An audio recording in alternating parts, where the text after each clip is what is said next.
Blog Talk Radio.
Greetings and hotel. Welcome to the Oracle Divination Network. I am your host for the evening, Omiinka, and we are live here on Facebook as well as on Blog Talk. How are you doing this evening? Thank you so much for joining me. And this is Ariel Ben Israel. How are you? I'm waving back at you. You're the class, thank you so much for joining me. And I want to say hello to Blog Talk friends out there, to all of my Blog Talk followers. Why don't you go down below and go ahead and sign up and follow me as a Blog Talk follower. And if you're on Facebook, wherever you may be in the diaspora, I would like for you to become a follower. Why not convert your friend over to a follower and become a follower? I certainly would appreciate that. And we're in for a treat this Friday night, and everybody loves Friday night. Can I get an amen? Everybody loves Friday night. Can I get an amen? Everybody loves Saturday night. Come on, sing it with me. I said, everybody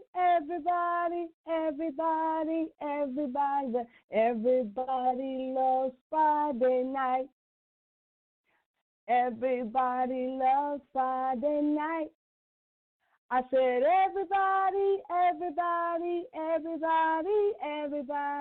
everybody loves them for Friday night. How about it? How many of us love Friday night? I've been in Israel, just feeling good on a Friday night. Well, the topic that we're going to venture upon, we're going to ease upon this topic. And if I tend to be low, you'll know why. I'm going to be touching some sensitive areas tonight, which everybody I know in this room will be able to identify with. How are you doing there, Ordained Charles? How are you? And everybody's going to get touched by what I'm about to say in this session, because we've all had them in our family, and sometimes we don't know what to do with them, and sometimes we just switch over to their denomination. I'm talking about something this evening, ladies and gentlemen. I'm going to be talking about the Jehovah's Witnesses. Why are so many of them leaving the church? And where do they go when they leave the Jehovah's Witness? Where do they go? And we want you to think hard and long on this, because we are serious because there's a lot of things that are going on in the judicial system you should know about. I know if you check with your barometers and gone online and read all the cases, there are cases all over the diaspora on issues that pertain to the Jehovah's Witness. Now, I don't profess to be a lawyer or a member of the bar. I don't know all the details of the cases, and that's not what I'm here to talk about.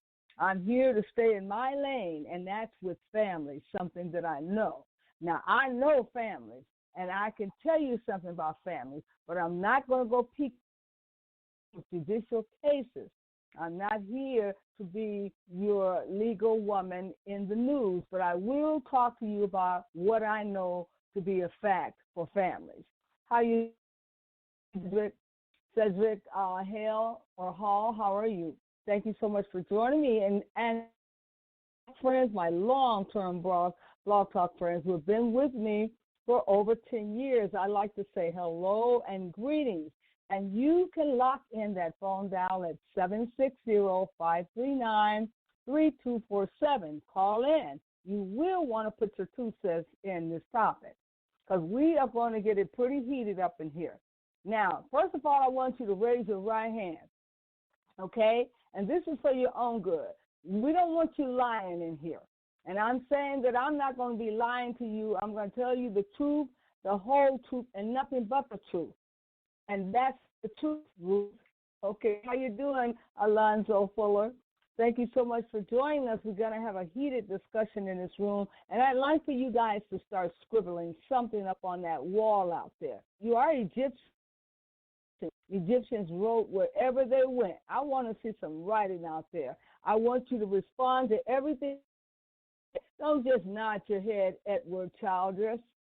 And don't just nod your head, Robert Jackson. I want you to make some noise in here. If you don't like what I'm saying, say something. An objection to what I'm saying, say something. Or you want to add something, please say something. Don't let me have to call y'all names out and embarrass nobody by putting them up front, because you have input on this topic of family. Now, here's where I'm going to start from. My story is going to take place, and all of us can relate to that. I don't care if you just have a mother at home and there's and siblings. That is a family. So can we talk here, family? Can we talk here?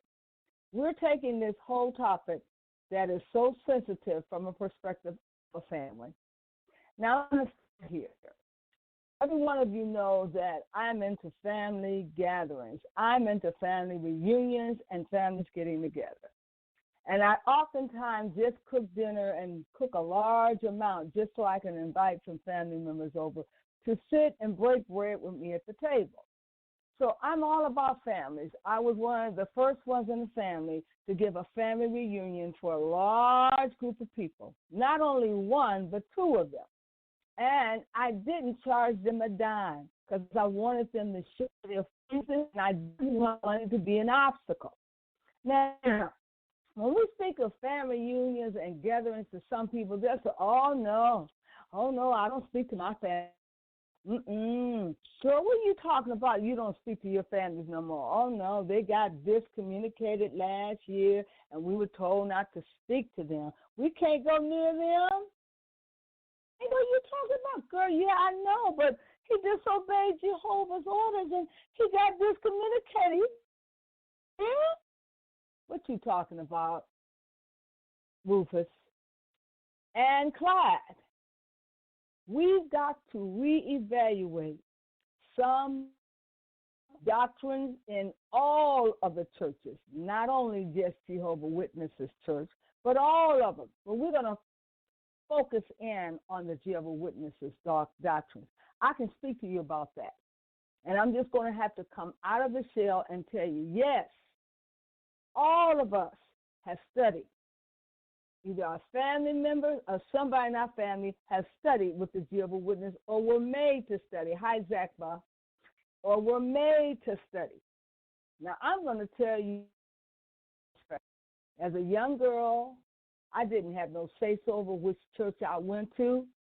If I was going to the Holiness Church this month, my family could have, we'll go over here to the Baptist Church next month. I had to obey orders because I was a child.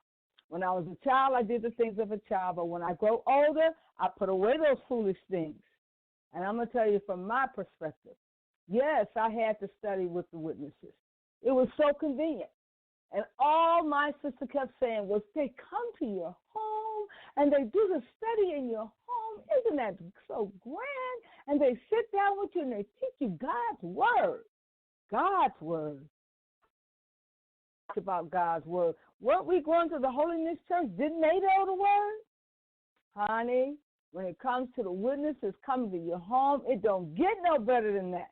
Everybody to the wind and throw their religion away and say, come on, we want to learn something new. Y'all coming to the home, and we ain't got to go to no Wednesday night Bible study, and y'all going to come over here to bless us with the word. I'm setting the pace for you. I'm setting the pace for you. Now, you know good and well, all of us children did not want to leave our faith, and neither did we want to study with the witness. They already had a reputation in the hood and up under their breath about it not being a regular church and it being a following, a cult. We were young enough to hear the news. Now, why couldn't my sister them? Oh, no.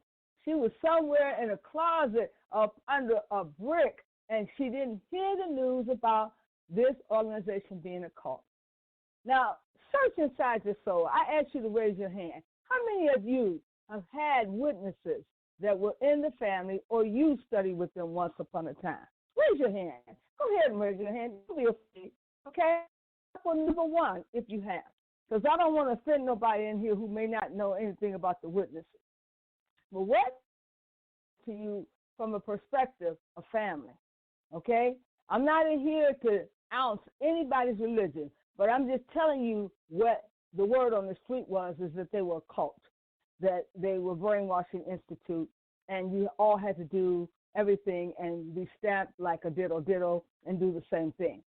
We soon discovered that upon going to these meetings that they had where they came to our home. We soon discovered that their Bible wasn't like our Bible and that some of the chapters were completely different. And the fact that it was a green book for a Bible, we said, nah, we ain't got no green Bible over here. Maybe a blue one, but not no green one. And then when we began to get into the book, we started getting into discussions. Well, I don't believe that. What do you mean you don't believe that? You don't question nothing that Jehovah says. What do you mean don't question nothing? We've always questioned things when we not in the witnesses, you don't. And my sister didn't realize that that was the beginning of a cult. Somebody trying to brainwash you. And everybody was just so excited. They were looking over all these things, but I had this jaundiced eye that kept winking at my sister saying, do you believe this? Do you believe this? And we went along with it.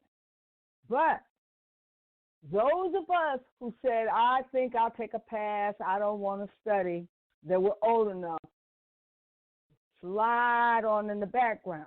But those young ones had to sit still. But nevertheless, I saw some of my family members who did not want to be a part of this, separating themselves and moving themselves away. I told you that to say this. They can be rather intruding and forceful, and they can appear to have all the knowledge and only them. And for black folks who ain't never been nowhere, they are so glad to get any white folks to pay attention to them, especially when they say they're going to teach them something. Now, mind you now, there were a whole lot of white folks that were in the witnesses.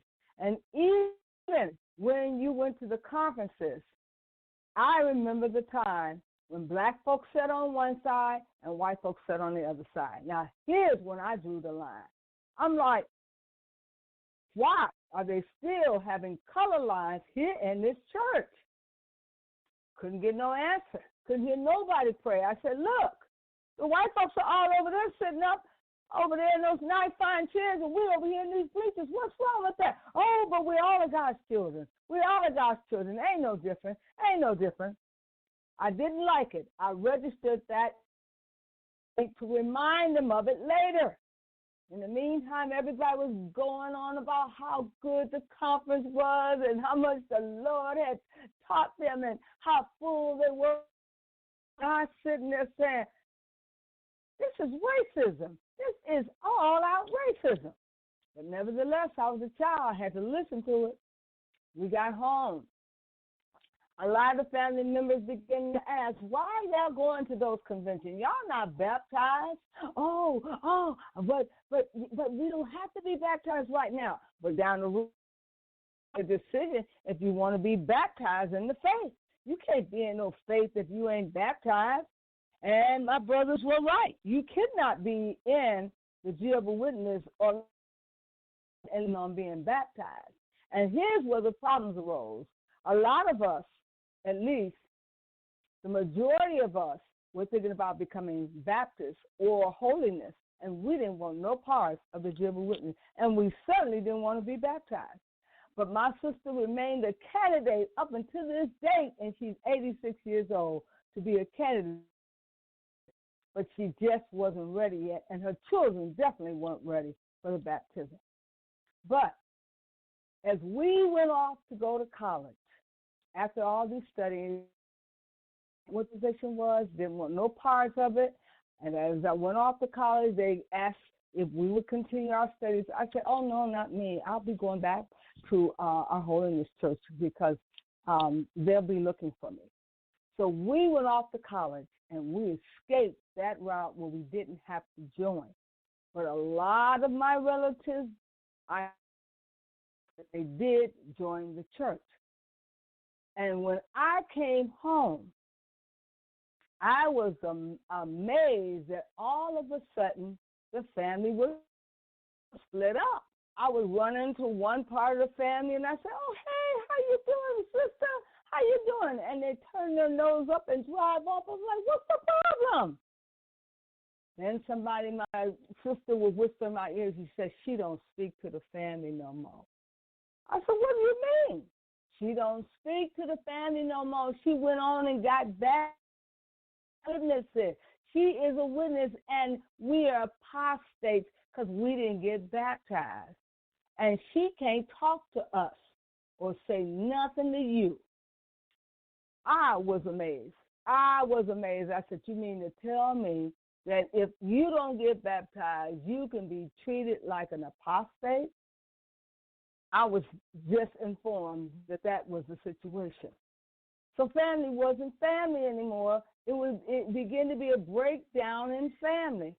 And I saw how the witnesses would give the command that their followers were not supposed to talk to anyone in the family who had broke off and refused to be baptized.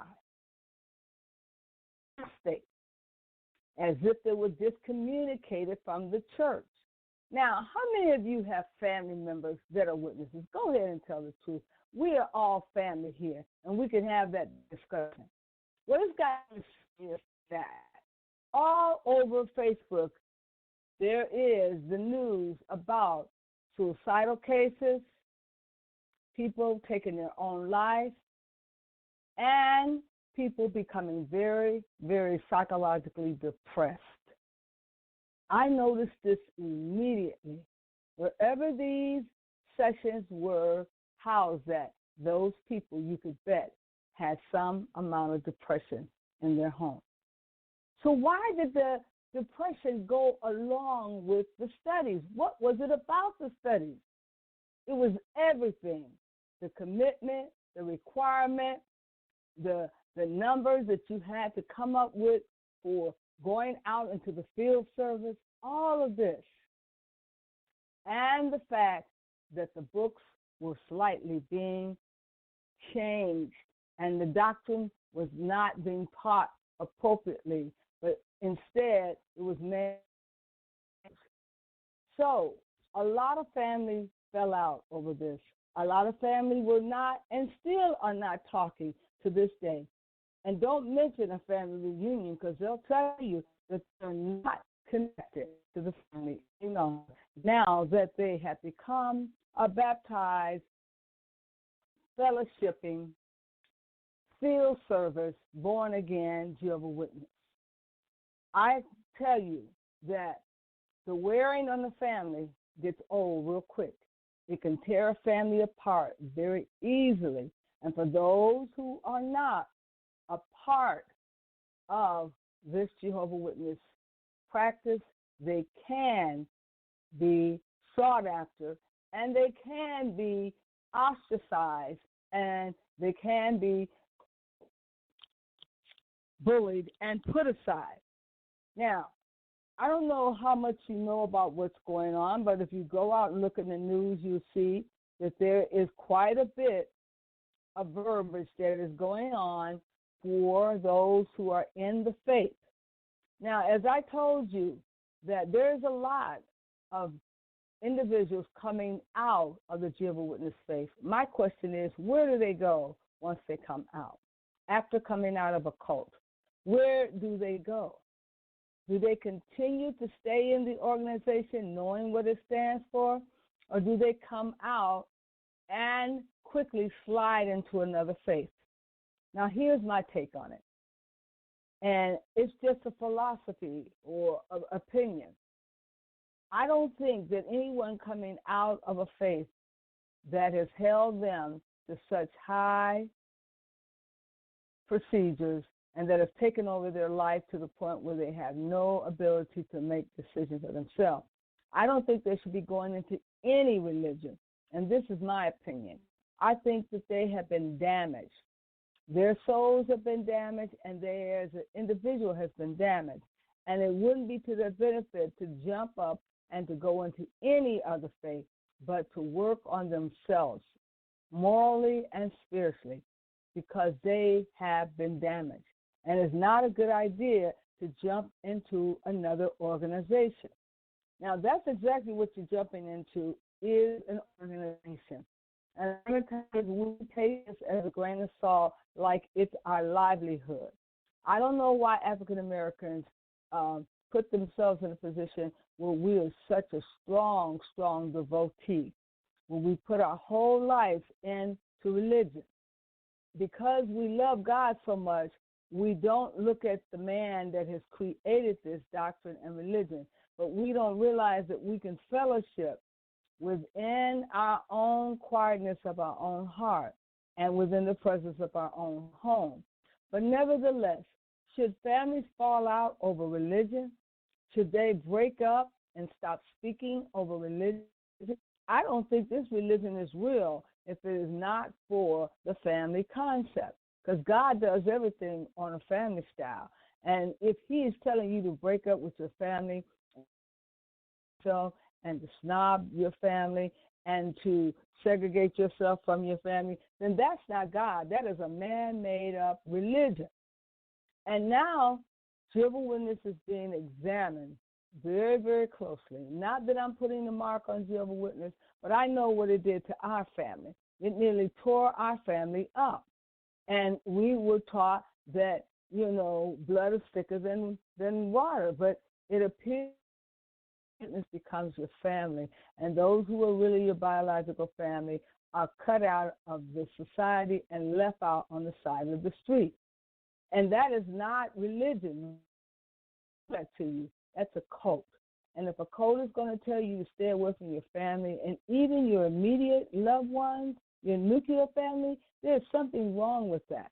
Now, they'll tell you you're not to fellowship with those family members who are on the outside, but they claim that they're in your household, you can talk to them.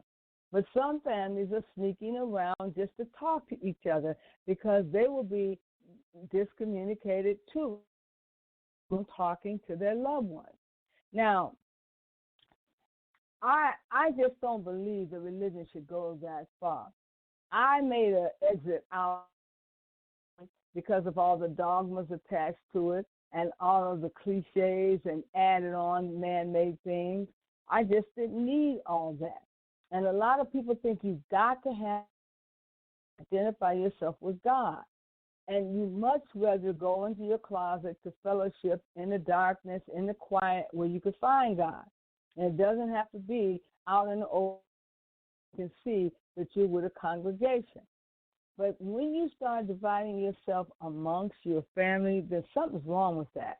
And especially if this suicidal rate for the family members who've been ostracized, who are downtrodden and beaten up, and now they feel they have no use when their families have locked them on their and refuse to communicate with them.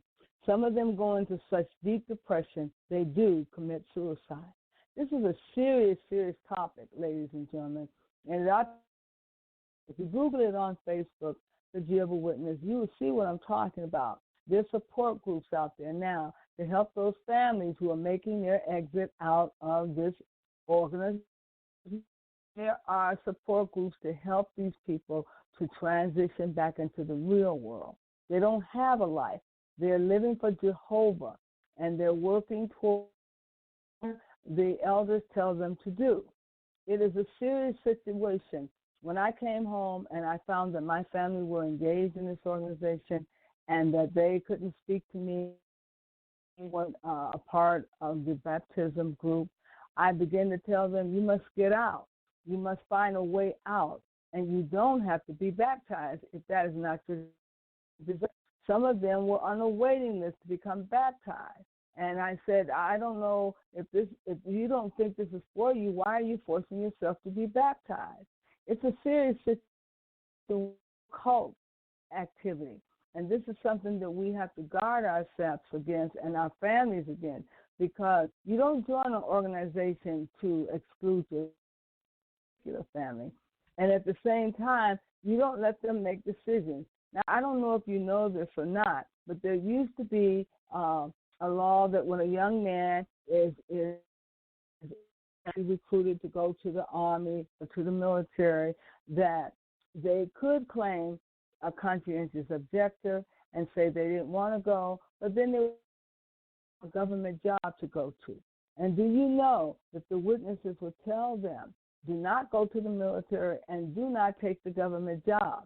Now, you know the only option for that isn't.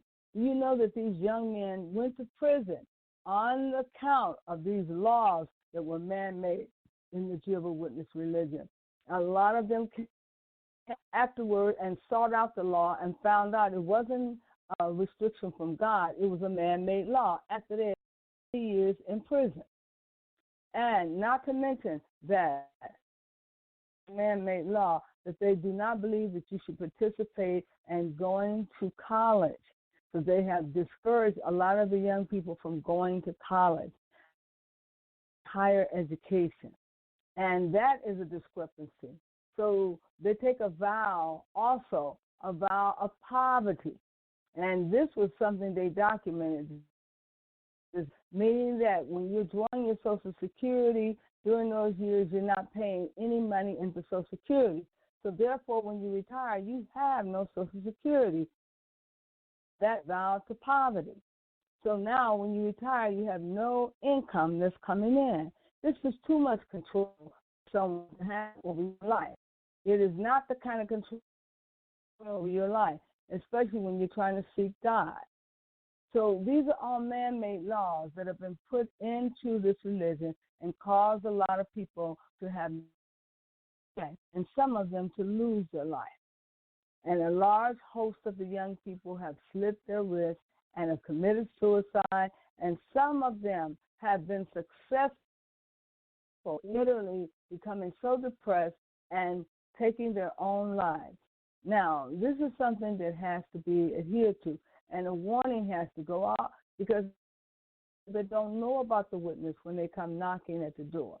Now, once they come knocking at your door and they tell you that Jesus is not your great adversary, and that Jesus is not the one that is here to vindicate you, then you must ask them why. How is Jesus not?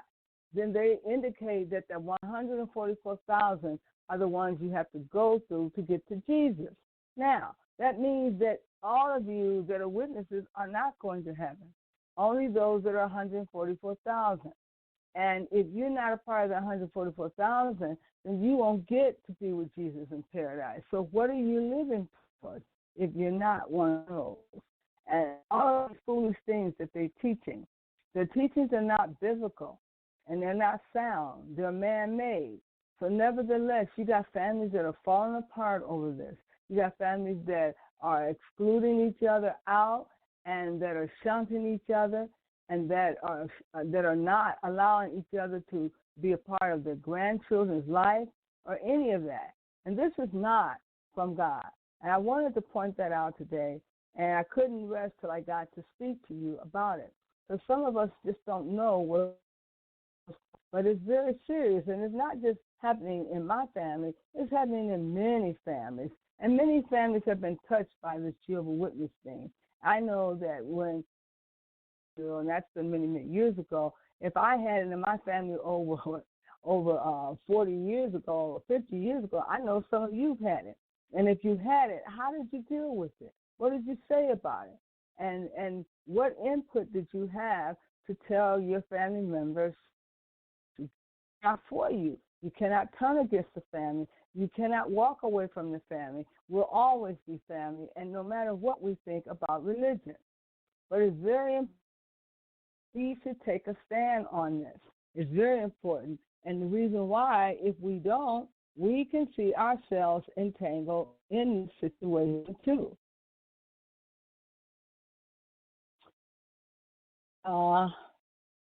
Let's take a break and take a recess here. We'll be right back.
Welcome back. Thank you so much for joining me. Our phone lines are now open at 760-539-3247.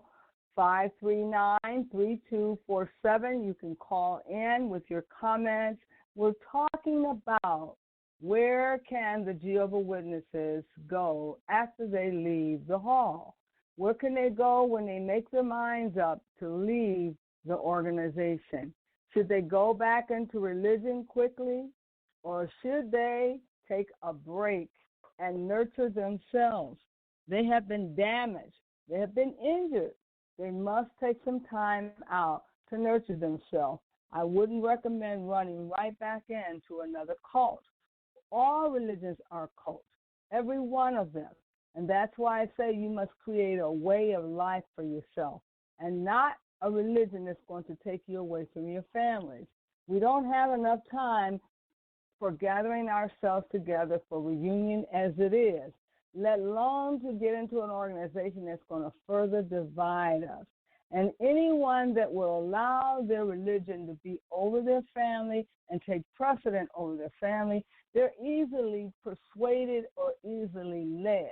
You must have a mind of your own, and you must be able to hear something that is not, and you must be able to speak out about it, no matter if they do threaten to discommunicate you from the organization.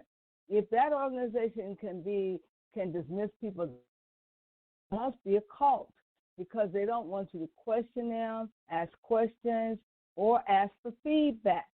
Now, you must do your due diligence anyway. If you suspect that this organization is a cult and that it's telling you to do things against your will of your family and that are devastating to your family, like blocking your family out, ostracizing your family, deals with your family, because it's saying that your sin is not as worse as the other sin. One sin is no different. If they've been discommunicated because they have not had, and you have decided to go along with what they're saying, to snob them, if you folks out there that are in the Jehovah's Witness Church would stand up against these laws and would strike out against them and say something, maybe they won't be able to put the mojo on you. But it sounds like they're putting a heavy mojo on these people. And some have gone away to school to work in the Watchtower establishment and have left their communities. They sacrificed in these watchtowers, and they've gone to school to Bethel, something that's called Bethel, where they get specialized training. And then the elders who come right out of high school. A lot of these people do not get college training because they don't believe in it. So they go right up to the top from high school, and they don't have the management skills that they need. And nevertheless, they refuse to get the high-level education for their children. They don't want anything to do with the society. They function in the manner of a cult. So they teach their children that they don't need to go off to college, nor do they need to get higher education. And they definitely don't need to answer to the calling of Uncle Sam. Now, that is very dangerous, because a lot of our black men have gotten into the penal institution that way. They've actually lived to go to prison in exchange for not having to do their bid in the military. Now, I don't know how many of you have ever gone to a Jehovah's Witness church before, but one of the things that they do indicate is that they do not believe that you should take communion unless you're one of the 144,000. They do a mock communion where they pass around the blood of Jesus Christ, and then they pass around the body of Jesus Christ. And to let it pass away is forbidden for you to take of it unless you know you're one of the heavenly class, someone who is 44,000. So all of these documentations in the book of the Jehovah's Witness, a lot of people frown upon that mock ceremony when they just figured that they should take of the communion. There's a whole lot that is miscommunicated in this organization, and a lot of people have been going. Now they're saying never again, and they're speaking out. It used to be a time where they can put their complaints in and it'd take a while to get through the snail mail. Now, a lot of these elders are putting their complaints in online, and it's showing up much faster than the snail mail. So you got a lot of more complaints, and these complaints are coming repetitiously, and they're not enough lawyers to handle these complaints, because from what they said online, they need more lawyers to handle these cases. They were just letting the elders handle the cases at the local level and have the expertise to handle the cases. So that means that things are getting worse and worse. We have to be very careful when we join an organization such as an institution called church. And that goes for other churches too, because there's much going on in these other churches, just like there is the Jehovah's Witness hall. And for them to be segregating the families, people need to know about this. There's a lot of depression going on behind that. And when I say depression to the point where it's bringing down the children, because they have to go out and they have to do field work. And you are reprimanded for not having your hours in for field work. You're reprimanded for not passing. You literally treated like a little kid. And if you don't get these numbers up, you can be called out in the congregation, just like they can call you out in the congregation. It used to be for not being baptized. All these things took on a legal violation, and some of the people acted upon filing charges against the Jehovah's Witness Church. And there are a lot of charges out there against them, and that is sad. It's so sad that it's going to affect them as an organization. And a lot of these young women are now setting up. You can go out online right now, and there is a couple that has set up support groups on their television station for those who need help, who need to get out. Like they might say, I want to get out. And these support groups are there for them, and they're setting them up in every state to support these people that want to get out. Nevertheless, it is very hard to get out of a cult, and it's very hard to speak up and say anything without punishment. And you can be punished in the family. They can torment you. They can try to indict you and make you feel bad and like you're not a part of the family. But I'm not going to go on and on about that. This is a little news to bring to your attention so that you might be able to work problems that could or have already happened in your family. And for those mothers who know you're in the witness and been trying to get out, there's help for you out there. There's support groups. And for you fathers who have been trying to put it behind you and look the other way, you don't have to hurt anymore when there's support groups out there to support you. And certainly these families that are separating from their nuclear family, stop separating from your children and your mother. Don't do this, because this is not something that God would want you to do. You have a place of escape, and you must understand, there's many gods out there, not just Jehovah, many of them. And you must understand that you can cry out and get the help you need. You don't have to subject yourself to staying in a cult. But it's very vital that you should recognize the signs of a cult. Know when they're a cult. And don't second-guess yourself. Go and get some help. It could be a dangerous situation. Now, on that note, I want to thank you so much for listening to the sound of my voice, and we'll whistle and see if we have any phone calls. I want those Jehovah's Witnesses that are out there to call in, and we have someone to call in, 864-340. Who may I say is calling?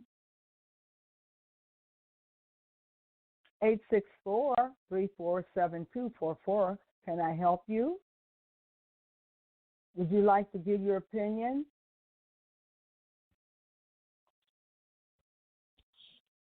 Would you like to give your opinion, ma'am? Are you just listening? Okay. We have a listener on the line who doesn't want to give their name or anything. If you're out there in the audience and you want to call in, you're welcome to call in at 760-539-3247. And I am not an in-house resident on the Jehovah's Witnesses. I've just attended, when I was a very young girl, I attended some of their Bible sessions, and I was made to go as a family member. But when it started affecting our family, like we were supposed to cancel Christmas, we had a meeting about that, and that was the straw that broke the camel's back. We were not in agreement of leaving out your birthdays. We thought that was hideous. Who would take away something so precious as your birthday? Who would do that? And we just did not like the fact that the birthdays were going to be taken away. And we had a meeting. We said, no, we're not giving up our birthdays. And then when it came to looking at Christmas and the holidays, yes, we wanted to know the true meaning of the holidays, but we were not going to give up our Christmas. And we fought for that. And we all voted against not giving up Christmas because they couldn't justify it. Now, nevertheless, there are a whole host of regulations. Like, they immediately told us you cannot have a blood transfusion. You're not allowed to get a blood transfusion. I think that this would be a dangerous situation if ever any of us needed a blood transfusion. And we were saying, where are these doctrines coming from? Did you get these from the scripture? Where's the scripture? What scripture did you get this from? They could never line up the scriptures for us. And they thought I asked too many questions. And I figured I was going off to school anyway, that I was going to fade away and I wouldn't be there for them to force me to become. Now, nevertheless, some of the very family members who were not staying in to listen to the session were the very ones that became a witness. And they looked at me because I was a Christian, and then they were even more confused when I said I was a part of organized religion and that I had a way of life. They looked at me as if I had lost my love and mind. And they didn't realize I knew their whole history and what they had to do in order to stay a witness. I knew the field service routine. I knew that they had to go out and sell watchtowers. I knew all about the background. But yet they wanted to frown upon me and make me think that I was in a cult, or think that when I left Christianity and became a part of the EPA group, they thought that I was in some cult. I said, no, all of the religions are cults. It's just a way of life for me, but I'm not going to have anyone run my life. And that's exactly what someone run their life. They had no way of making any decisions for themselves. And when it gets to that point, it becomes very dangerous when you cannot make decisions for yourself as a grown-up. Now, you can hit those phone lines if you want to at 760-539-3247, and we would love to hear from you. And if you have a family member that is in the Jehovah's Witnesses now that has been trying to get out or needs some help, there is a support group out there for you, and you can find help. Let's get into the groove. Hold tight, ladies and gentlemen. We're going to commercial.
All right, and we're back, ladies and gentlemen. And how's everyone doing out there this evening? And everybody loves a Friday night.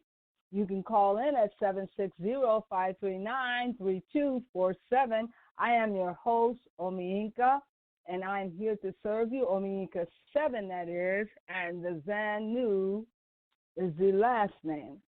I'd like to say I want to thank every one of you, and let's do roll call and see who's here. I see Ben Israel, Charles, Clardale, Cedric, Alonzo, Edward, Robert, Zabak, Reginald, Bradford, Samantha, and Thomas. How's everyone doing this evening? We are talking about what happens when the Jehovah's Witness leaves the Jehovah's Witness congregation. Where can he go? How does he start over? After he's left childhood friends behind, sometimes his older friends behind, where does he go now that they've shunted him and he doesn't have a friend in the world? Well, he turns to God and he goes within himself and he meditates on God so God can help him through this. He's been damaged or she's been damaged. And it's very vital that they should get themselves together and don't jump into anyone's organized religion so quickly. And to medicate themselves and to work with giving themselves a makeover because they've been damaged. They've been a part of a cult and they're injured and they can't jump quickly like that. It would be good to find support groups where they can go and get the support that they need from other people who have been damaged also. But as far as starting up in another organized religion, I wouldn't recommend that so quickly. I know this because when I left Christianity, I had to take a debriefing sabbatical myself. I had to take a debriefing sabbatical where I was a part of no organized religion for at least a year. I didn't with Yoruba until after that year because I needed to debrief myself. And all religion are cults, not just one of them, all of them. You need to have organized procedure where you have to answer to them. You are dealing with, and because of that, you have to be very careful to research the history of these founders. Who are these founders? Who founded this religion? Where did the doctrine come from? See, you don't realize that you and your family can set up your church in your own house, and you can have the church of whoever whatchamajigget, and you can literally worship God in the confinements of your own home, and it doesn't have to be a church. Let me see who's calling us today. Hello, 864. Yes, ma'am. How are you? Peace and power. This is your brother Equaneve. How you doing? Hi, how are you, Equaneve? What's on your mind this evening? I was just basically listening to the topic of discussion. Talking about churches, current day churches, because the reality in the church, I think it is or should have been used as a tool, to help us gain more leverage.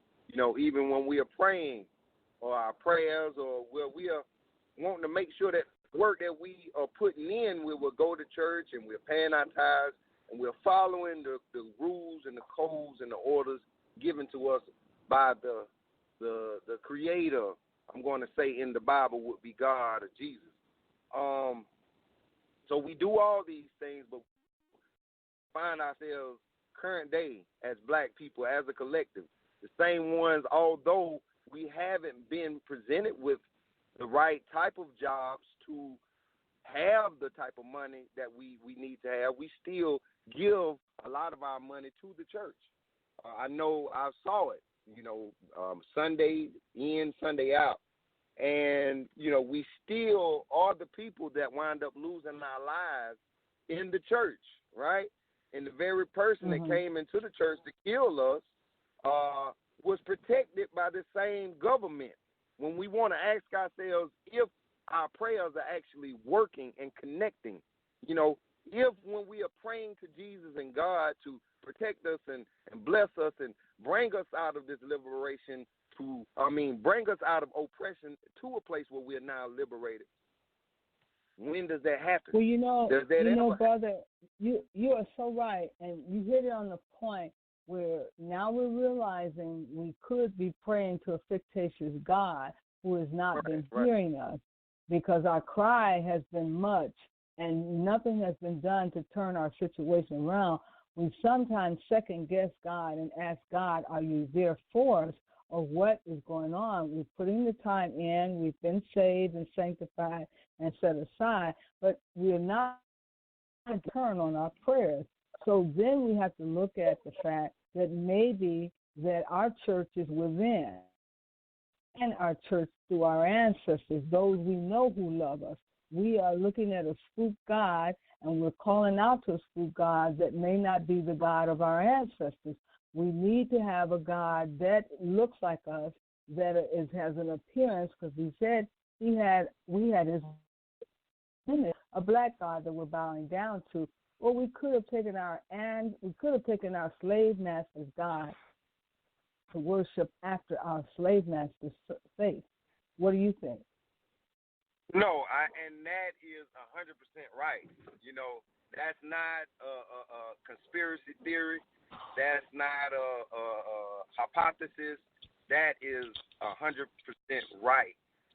Because we do, as African people, as black as African people, as us having a relationship with the Creator, right? Because we understand everything has a Creator, right?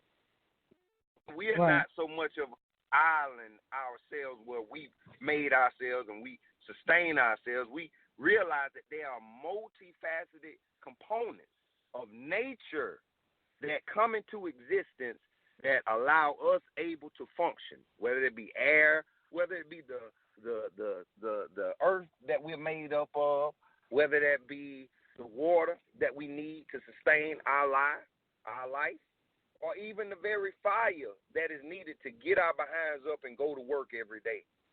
Some people call that spirit. But we have to have these things that are all kin to us. These are our ancestors as well, because these are things that we can't do without. I have a more closer connection to water than I have with my own mother. And I don't understand if we understand that, but understanding the larger aspect of the Creator, we must understand and appreciate. Have you thought about it? Have you thought about it? Your mother, that's Yah-min-Yeh. So you find a closeness to this water because Yah-min-Yeh of water. That is the big busted mother. So she is your mother. So embrace her, put her on your altar in a cup, and go to visit her as often as you can and call her name, because she is water. And that's why you have this tenation to be water. It's only natural. It's a universal thing. And you're absolutely right. And even as you were speaking about Yah-min-Yah, and, inside, because I'm a practitioner of the Kemetic tradition, and we understand in our African cultures, they are basically similar. They are one and the same. You understand? Even as you speak about Yah-min-Yah, the great mother, this is what we see inside Offset. Offset has the same, I looked at the heading of your show, and Ma'at. Ma'at is an adornment that we see when we look into, your title of the show. And this is something that the majority of black people know nothing about. They know nothing about. You are so right, brother, because I started out with Kemetic. Teaching was with the Asar Aset, and I was trained with them in how to do the oracle readings. I had my Kemetic reading. So I certainly give homage to the Kemetic teaching first of all, and then I say that Chief Natahochi, who was from the Ifa Yoruba set, became my father, but I still pay homage to Rana Nefer, the books that I needed, like the Meta Nectar 1, 2, and 3, and the Poem Tree of Life, because I as my foundation. And I tell people that we're all Kemetic. You know, we were Kemetic before Ifa. Ifa is what a set that came out of there. But I give homage to Ron Nefer because him being my first teacher and teaching me about the laws of and understanding that we have to understand the Ba and the Ka and understand that there's Bluetooth. And Ifa, I didn't have a book. But with the Kemetic, I had this book, and I cling to it because it was my Bible and my direction. So you're right. And I had told a lot of people that instead of going out trying to be a reader and reading everybody and doing cards, I said I learn how to internalize those readings and do them for yourself and your family, because you really law. So when you have to do a sacrifice and they tell you that you need to do a sacrifice, if you're not familiar with what you're doing, you can't just do a reading that doesn't require sacrifice, because a sacrifice is needed, and you got to close that portal up. And if you don't know how to close that portal and the ancestors what they need in the sacrifice, then you're in the air. So it's got a lot of people are going to be really, really shocked, realize the oracle reading to the Babylons with the kings. You have no business trying to impart no knowledge to somebody when you don't realize that there's a sacrifice that has to be done. Oh, and absolutely, this is the part that I guess that, you know, even I saw it growing up in the church. Even though we didn't want to get up and go on Sundays, in a lot of cases we were made to go.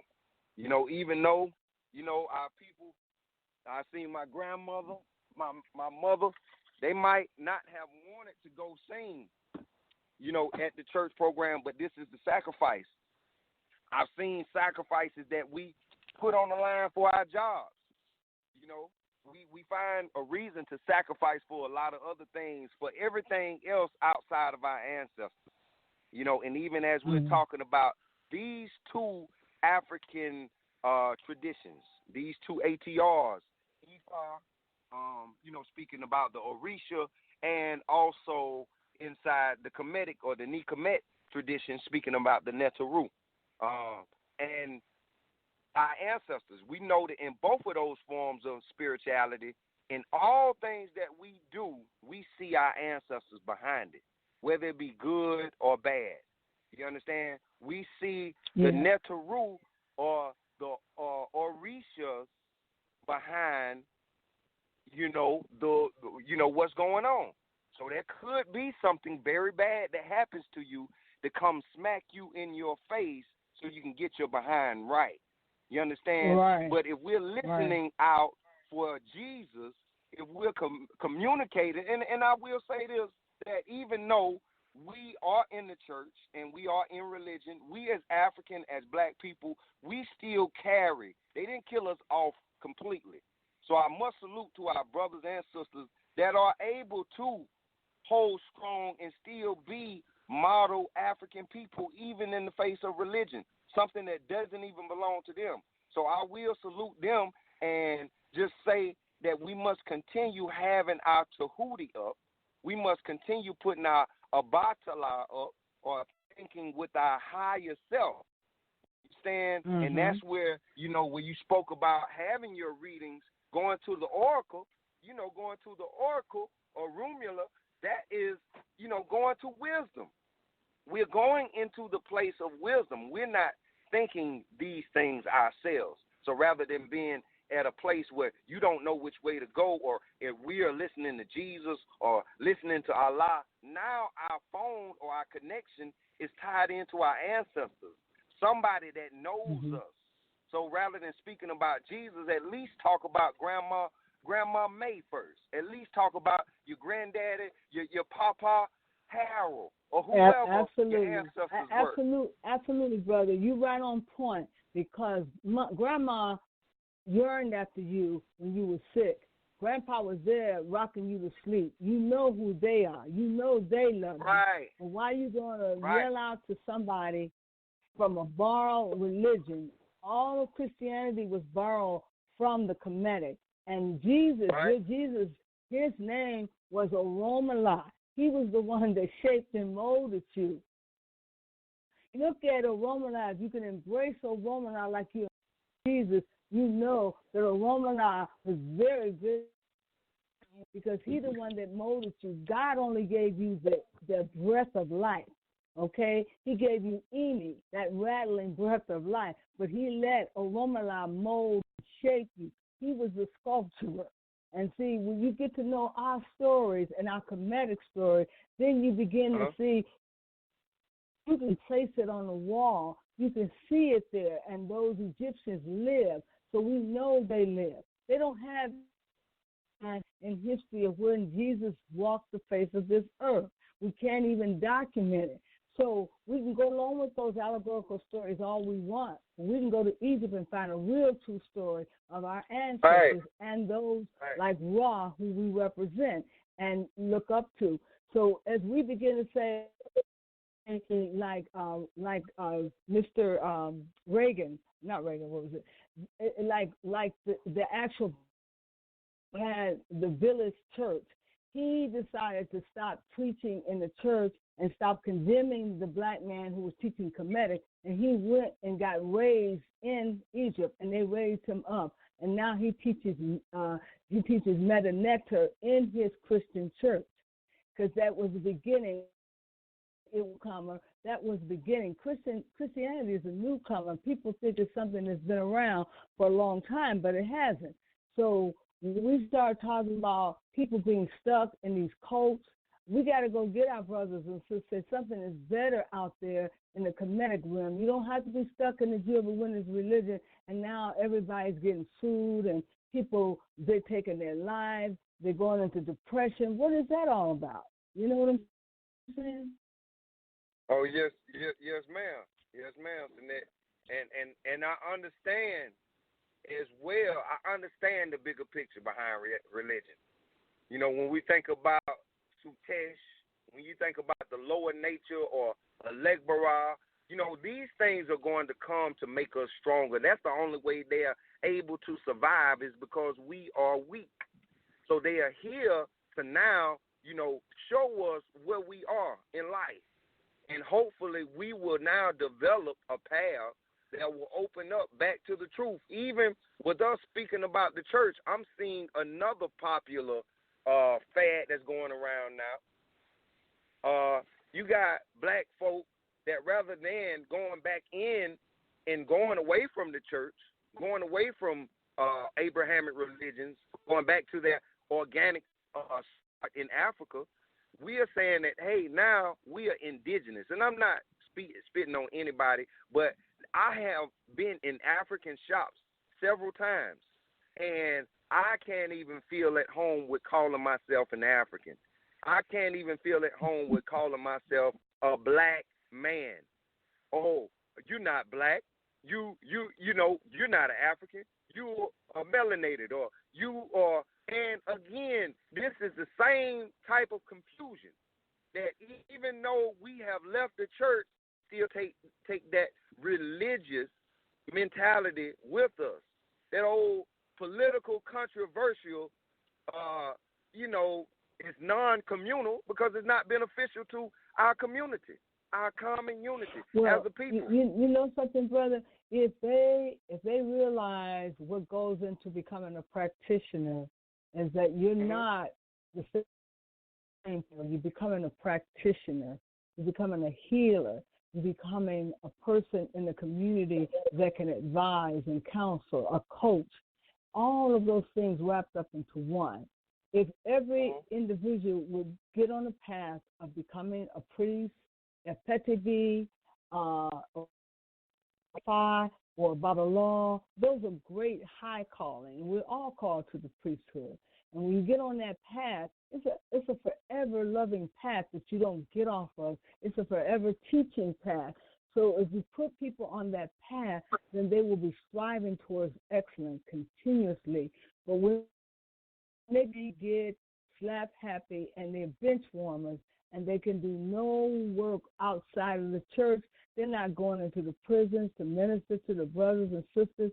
They're not going in there and preaching the good word or teaching them. They're taking all this knowledge in internally and sitting there. And my point is that the church should be outside of the walls of the building, and it should be in a community where you're uplifting those downtrodden. And there's a lot of people in the Jehovah's Witness that are downtrodden and they're lost. I've seen it for myself, and I tried to rescue some of them and try a better way. You don't have to take up with organized religion at all. Be your own guide and let God minister to you. He will minister to you inwardly. And some of them, they don't know how to get out. They don't know how to escape that prison. And it becomes a prison because it's a man-made organization. And now, internet, and everybody and their mother knows about what's going on in the Jehovah's Witness settings and the reason why they want to leave. And they're breaking families up. They tried to break my family up, and I wasn't having it. I had to come and rescue my sister. No, she doesn't have to become a witness. No, she don't have to go to. She don't have to get baptized, and you can't think for her. You know, they want to monopolize on the older people, and take them into this nonsense. And some of us people who are in the committed faith have got to speak out against it and say, no, if you're caught up in a cult, you cannot force our family members to stay in that. Come away from us. And that's why I came to speak out on this today. Being that I am Yoruba, I said that is my nationality, Yoruba. It's a way of life. But as far as organized religion, I came out of organized religion because, it can't hold me hostage. And I refuse to be hostage by religion. And we to our family members about you don't have to be a hostage to religion because really God comes to visit you. God needs you. He lives within inside of you. You are his arms and his legs. And he knows experience through you. But as far as him knowing that he's going to come here to earth, he cannot come here to earth to do anything because he told us to take dominion. So when he told us to take dominion, that meant that he would not supersede us. And we keep getting in the way, talking about God going to do this and God going to do that. God ain't going to do anything because he's told us to do it. And now whether we stand up and cooperatively work with God on one accord, or else nothing ever gets done. That's why nothing ain't getting done, because we're not taking this understanding that God came here to live within us. Jesus' name, Christ, is a title. We're supposed to take on a Christly attitude, so he lives within us. There's no God coming out of the sky or Jesus.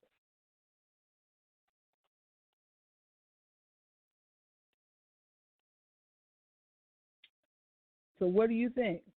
What do you think is going to happen, ladies and gentlemen? We need to look at what we can do to become better leaders and to be able to guide our families, because a lot of people have lost faith.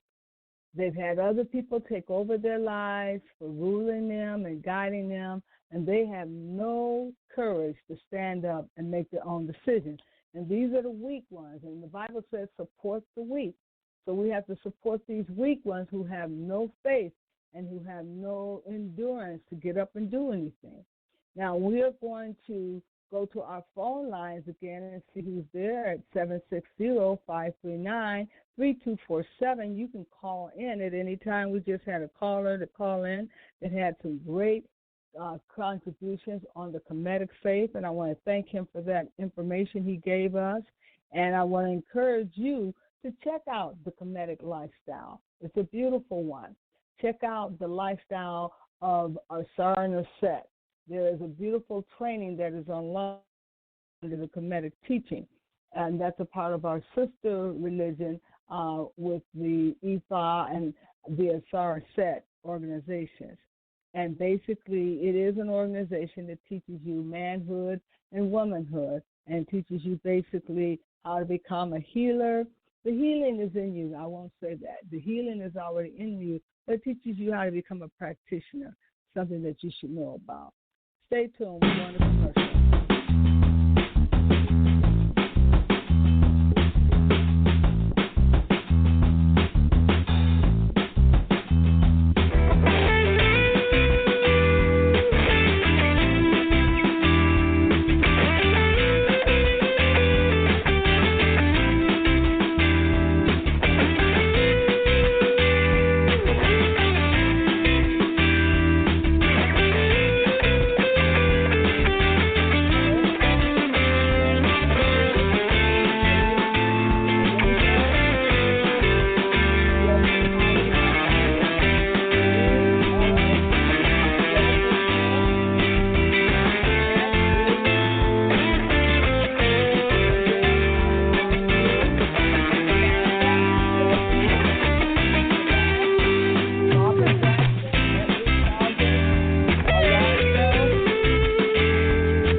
back. And once again, we're talking about the Jehovah's Witnesses making their exit out of the Witnesses Church.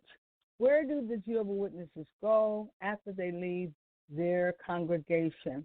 Do they go back into the church? Do they find another organized religion to go into? Well, if you're out there and you have an opinion and you'd like to say something, please call in. You can call in with your opinions and let us know how you feel about these individuals making their escape. And should they make their escape to another organized religion, or should they go home and nurture their wounds? You can call in at 760-539-3247 and give us your opinion. You're live here on Blog Talk Radio Station. We are Oracle Divination Network, and we are a paranormal organization where we work with priests, priestesses, babalawos, petebis, priests and priestesses, and in Yalafais. And this is a place where they can come and register their names to let people know that they're available to do priestly work. And most of these priests are like practitioners that are coaches that work with you spiritually, morally, and physically to help you in your effort to get your spiritual life together. They're spiritual giants is what they are. And we've been inviting them to come and be a part. Hopefully I'm going to have a co-host that will come on to talk to you about the life of a priest and what it takes to become a priest and priestesses. And this is the actual network where those particular people can come and meet up to talk about the priesthood. What is it like? How is it different from being a minister or being a deacon or an elder? How do you function as a priest or priestess? And we're asking that you would leave your profile so we can refer you out to other people. Spiritual coach. Now, I would like to say we are talking about the topic of where do the actual Jehovah's Witnesses go after they have left their churches. Where do they go? Where do they run to? A lot of them are admitted into psychiatric wards, I hate to tell you. Some of them are so stressed out and mentally exhausted that they go, Cheryl Cummings, how are you? That they go in and admit themselves in mental institutions, have even tried to commit suicide in order to leave this plane of earth because they're so frustrated and stressed out. We have to be able to recognize the signs of our family members who are going through a stressful period and who appear not to be balanced in their life. If you see these things, be quick to contact some help for them. Because some lives, and some of them are trying to get out. Some of them feel very bad if they don't get their numbers up, because they have a quota for actually going out door to door, a quota for passing out watchtowers. It is a rigorous job. It is really a job, an all-consuming job, where if you're doing it proficiently, you almost have to be dedicated to being a housewife or being at home all the time to get these hours in. A lot of them are in front of other people. If they don't meet their numbers, they are called out in the audience. So I thought to take some time this stressful time, because a lot of them are stressful. Some of them can't even come out to family reunions because they're told to stay away from you because you're not a witness. And if you don't plan on becoming a witness, they cannot visit with you. You're prostate, and they don't want them visiting with family members who are not in the witness. It was horrible. When I was a little girl. And when I went off to college, I would hope that they had faded away. But some of them went on to become, and they disrupted our family's life. And I know this could be the case. And some of you have experienced it too, if you would care to say so. And some of you are experiencing it right now. You have witnesses in your family who've been trying to get out for years, and they've been asking you to give them solutions, and they're looking for help. So we can answer to that call. And here on this line, you can call in if you have something to say, if you're looking for help or want somebody to direct you to a support group. You can call in at 760-539-3247. And you definitely will get an answer here and directions to be sent somewhere to get the help you need. And I hope you understand that we're here to support you. Hold tight.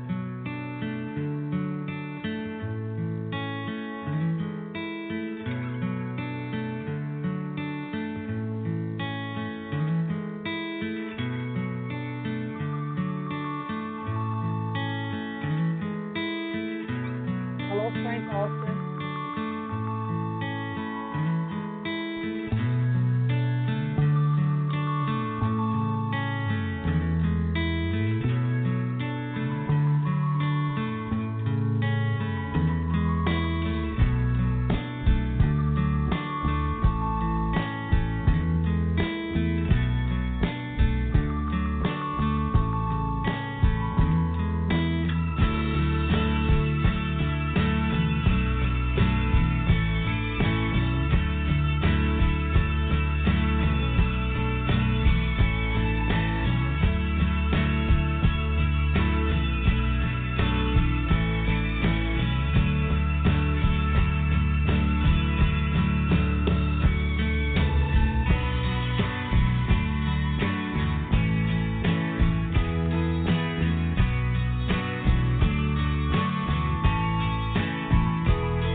And we're back, and we're talking about the Jehovah's Witnesses who have left the church and some of those people who have been discommunicated and have been disfellowshipped and left the church. Where do they go?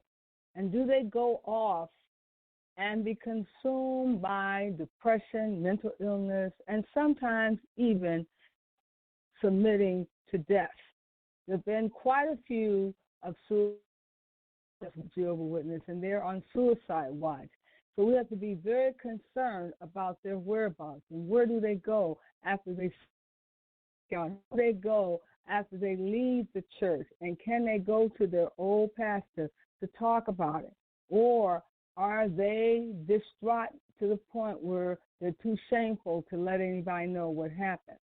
Well, we're viewing this show so that they can come out and know that on YouTube there are several support groups.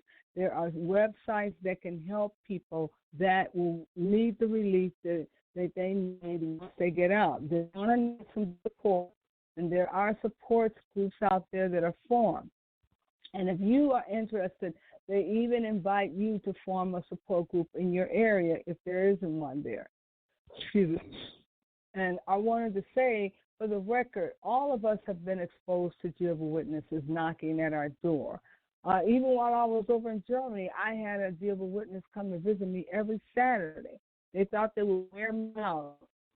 And after they found out I had already studied with them and refused to study with them, they finally realized that I knew the truth. And when I started reciting the truth to them, they became my students and started listening to me. So a lot of them are not as well endowed as you would believe that they are. They have been just mimicking and their elders and being taught false information that is man-made and that's not biblical at all. But nevertheless, they're out here scouting for people and passing out watchtowers, getting them in, leading them on, and then their lives become miserable to the point where they are being governed, and some of them don't know which door to go out of to get out. But there is a door that you can go to get out. Any door you go in it the same way you came out. You go out of it the same way you came in. But you must understand that these churches are falling apart now. If they were not standing on anything, you can see that they're crumbling, and they're dismissing a lot of their congregation, and congregations are leaving, and that includes the Jehovah's Witness too. You can call in on our phone lines at 760-539-3247. If you have any comments or have something to say, the phone lines are open, and you are able to talk and give us your opinion. Why don't you call in? I am your host, Omiinka 7, and I am here to assist you and aid you. Please call in.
Sandra Bell, how are you? And Frank, thank you for joining us. And I'm going to do roll call.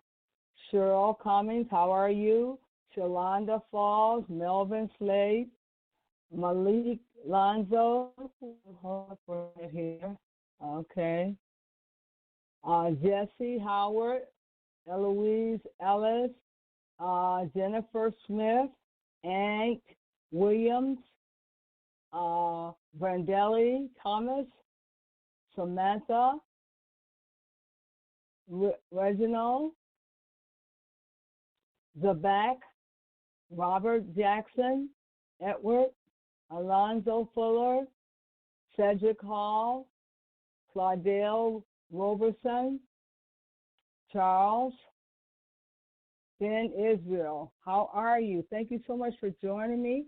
You guys could go and embrace the phone line if you like.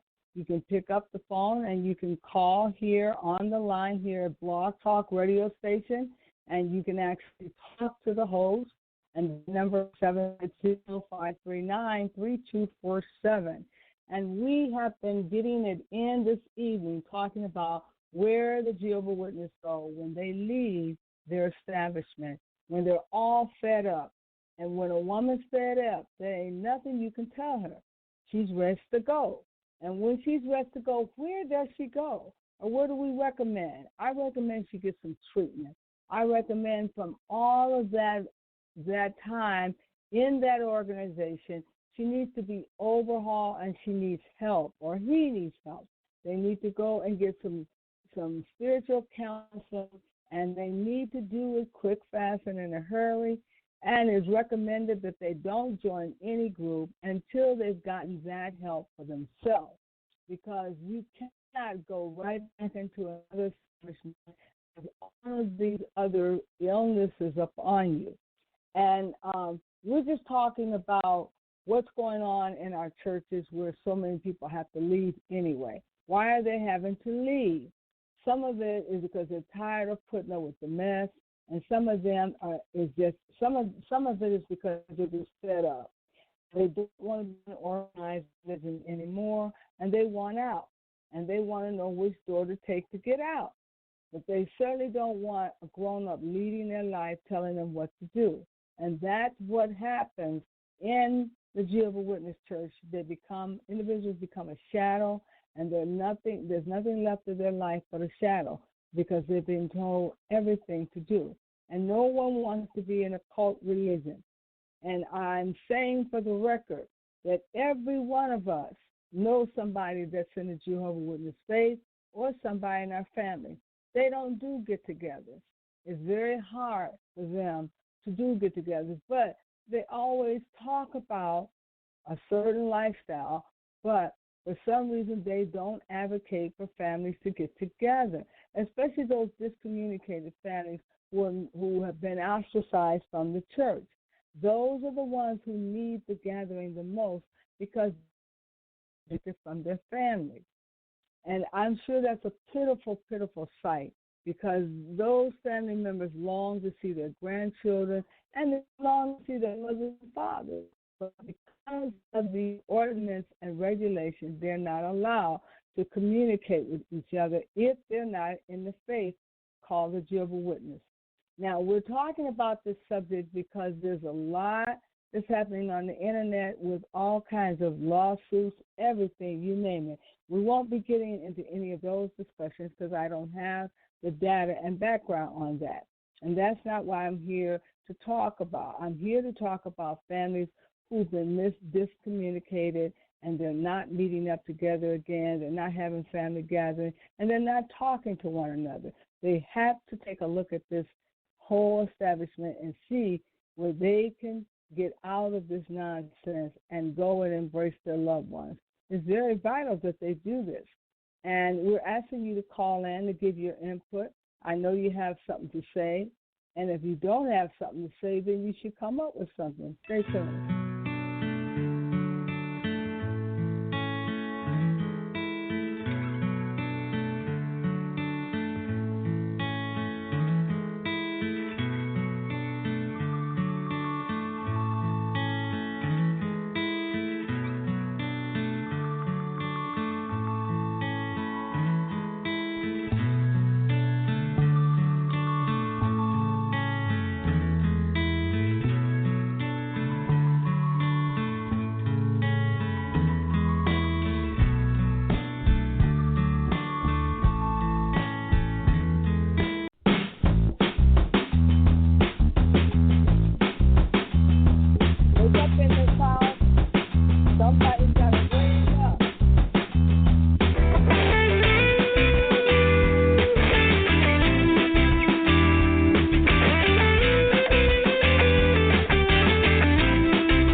gentlemen, for joining me this evening. You've got your Omega 7. I am your host this evening, and our phone lines are open at 760-539-3247. And if you're out there in the audience and you have any input that you would like to put in concerning how do the Jehovah's Witnesses return back to a normal life, what do they do when they leave the congregation? Are they normally go join another organization? What would you recommend? Would you recommend that they take a debriefing for a moment and to clean themselves up and get themselves back on track? Or how do you recommend that they should proceed?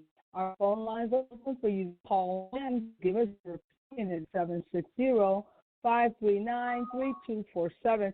And those of you who are in the audience of the live Facebook, you're also welcome to make a phone call into our line. It's a free phone call, and we'd love to hear your input.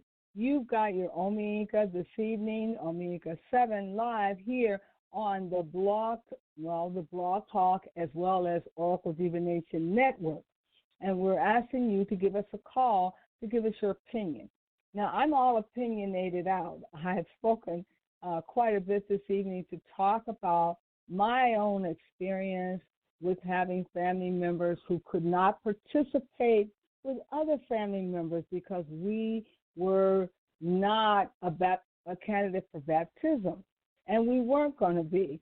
And because they were and we weren't, we could not come in to fellowship with them. Now, I do remember going to one of the last communions that they had, and I was going to take up communion, but they said, no, you're not one of the 144,000. You're not one of the spiritual chosen ones. You cannot partake of the communion. Now, why would you have a mock communion where you're passing around the wine and the crackers and no one there was fit to be one of the 144,000 to partake of this communion? So they did a mock service, a waste of time. Now, here once again, they're translating the human language and changing everything that the biblical book said. There's nothing in the biblical book that says that you are to do a mock ceremony. It said you are to follow Jesus and take after the blood and take after the body. I saw this as a waste of time. However, I did it for the benefit of my relative. I went to this so-called big ceremony where nobody was taking of the Last Supper. And once again, these are man-made rules that they made up.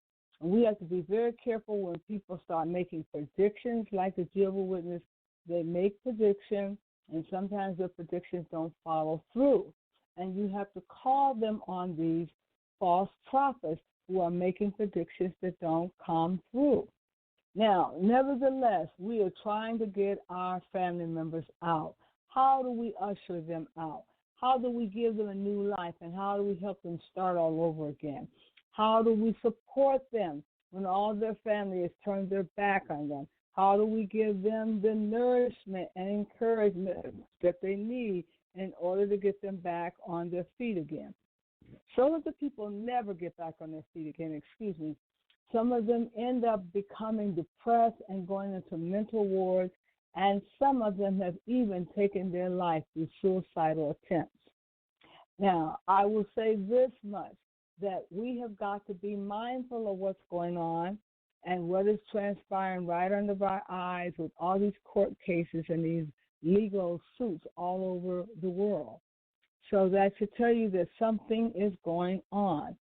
And for those of you who are not informed, you need to get informed and go and do more reading and go online and look up the Jehovah's Witness establishment and find out what is going on in their lives and in their congregation. And we don't want to appear to have all the answers, but we certainly don't want people suffering and going through mental distress for no reason at all. We certainly want them to have a way of escape. So let's help them get that way of escape through acknowledging them.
How's everyone doing this evening? And we are live here in the Blog Talk room here on Oracle Divination Network. And we're also live on Facebook Live.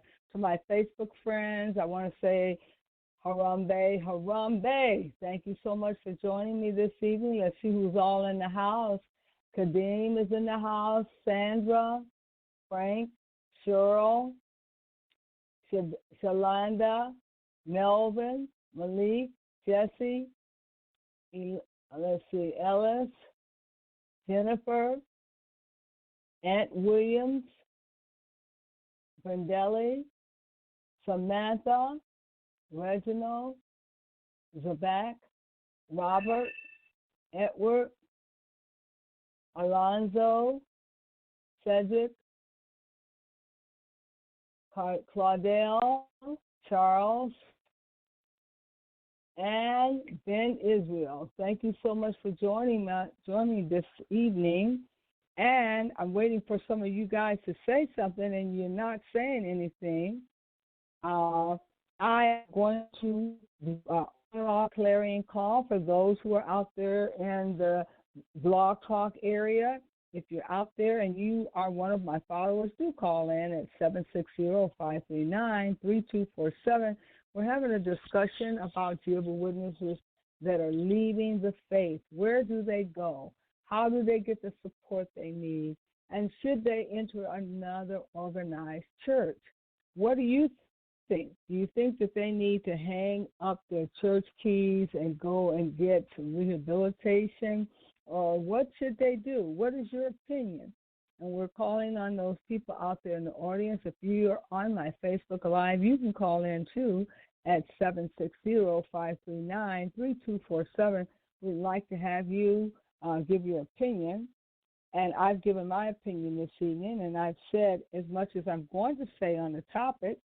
And for those of you, it's still early yet, and we don't want to shut you down just yet, but we want to get some responses from you.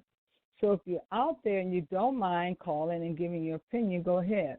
Now, just the other day, I talked about the first day of school and basically what parents are to their children, and I said that the parents were the first teachers and that we are to honor our parents and give them more respect, because the more we give them homage, the better that they'll function at home as parents, and they'll give us what we want in the classroom.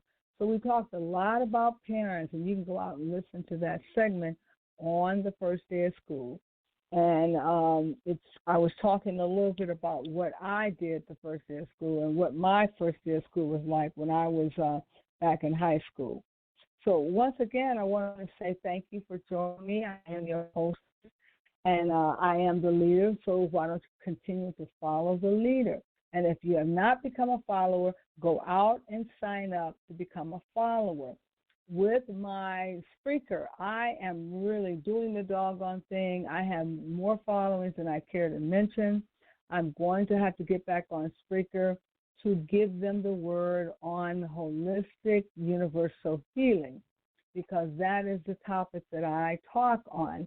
And you don't want me to start talking about natural healing here on this topic, because we use this to talk about consumer affairs, to deal with family and issues of marriage, and to deal with what's going on in our universal family. But we all know that we could use some help in the arena for black families. We all know that black families are suffering right now. They're struggling. And yet we are the ones that tend to pray the most and go into churches and give our signature to membership. And we're the ones that sing hallelujah all over the place. And we're the call for the mourning woman. And we're out there. We're just out there like that. And yet things don't seem to be, just like the gentleman said, right in our direction. Like we're not getting any support from the higher up, the Godhead. We're not getting any support where God is coming to help us and to our rescue. We're just going through far too many things. And I asked the question, could we be giving our allegiance to the wrong person? We're in these churches, and should we be there, or should we be at home in our living rooms conjuring up our ancestors and God at the same time? Then we can be more effective there rather than being in these expensive churches. A lot where they keep taking up collections after collection to pay off the churches time and time again. So we have to look at this thing. Either we're going to reach God through our own personal settings in our closet, or we're going to reach God in the churches. What would you rather have? I say go home and reach him, because he's still reachable from your closet, just like he would be from the churches. But nevertheless, we're talking about Jehovah's Witnesses that need a way of escape, and there is a way of escape for them. There are support groups out there that will support them in every state, and if you don't have it, can help you formalize one. But the main thing is that we don't forget, these people are slowly dying. Some of them are committing suicide. Some of them are very depressed, becoming clinical depressed, and we don't know about it, and they slip on away from us before we even find out. Let's not have our heads turned when these things are happening. Let's be mindful of these people and check on them. Go over and check on them, because they need a friend. And they are at this thing alone when their families have forsaken them and turned them out. You must know that they don't have friends, that you think they will themselves with them. Now, I want to say thank you so much for tuning into the show this evening. Thank you for being a part of the show to give us your support. I really do appreciate it. And I would like to invite you over to our Spreaker show. Our Spreaker show should be on tomorrow. We'll be doing another topic on probably universal teaching on the universal thoughts and the spiritual life. So we either do spiritual life or we either do something with allied health. Well, we'd like to thank you so much for joining us this evening. And we'd like to say, oh, double to you. Good evening.